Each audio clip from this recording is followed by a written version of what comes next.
So finally mga idol, Creamline Cool Smashers hindi na nga po magpapalit ng import. Erica Staunton sigurado na sa lineup ng CCS sa ABC Cup 2025. Well, bago natin yan ipagpatuloy pag-usapan mga idol, please huwag niyo po munang kakalimutan na i-like at i-subscribe ang ating channel. Maraming salamat po. Well mga kaibigan, alam naman natin na ngayon ay todo-todo ho ang pag-e-ensayo ng ating pambato na Creamline Cool Smashers sa nalalapit nga po na ABC Cup na gaganapin dito sa ating bansang Pilipinas.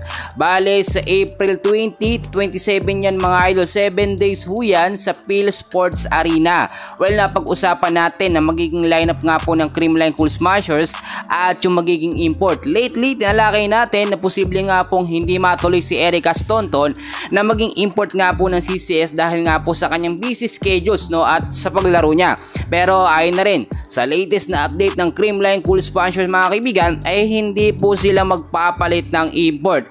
Si Erica Staunton pa rin po ang kumpirmadong kasama sa starting 6 lineup ng Creamline Cool Smashers. Well, nakita natin bakit hindi na magpapalit ang CCS ng import. Nakita nyo mga kaibigan, si Erica Staunton, napakaganda ng chemistry niya sa mga Creamline star player.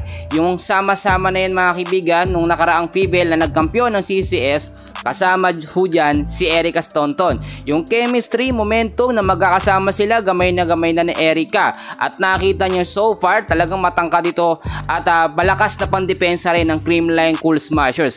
Pero marami nagtatanong, baka naman daw hindi mabigyan ng oras o minuto itong si Alyssa Valdez kapag kinuha ulit na import itong si Erica Staunton. Well, alam naman natin nung mga huling mga PBL prone na injury ito nga po si Alyssa Valdez.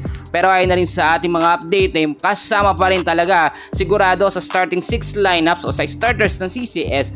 Eto nga pong si Alyssa Valdez, Jem Magalanza, Erica Staunton, Kyle Negrito, Tots Carlos at magkakaroon niya ng rotasyon mga kaibigan. So huwag kayong mag-alala dahil yung ibang mga bench player ng Creamline Cool Smashers makakapaglaro yan depende sa team na makakalaban ng CCS. Kapag hindi ganun kalakasan, syempre mabibigyan ng rotasyon ang mga bench player ng CCS para magkaroon ng exposure at mas mahasa. Pero pag magaling na kalaban ng CCS mga kaibigan sa ABC Cup, for sure, yung starters ng CCS mabababad dyan at mabibigyan ng mahabang minuto. Pero tignan nyo mabuti, hindi lang naman kasi CCS ang magre-representa ng ating national team.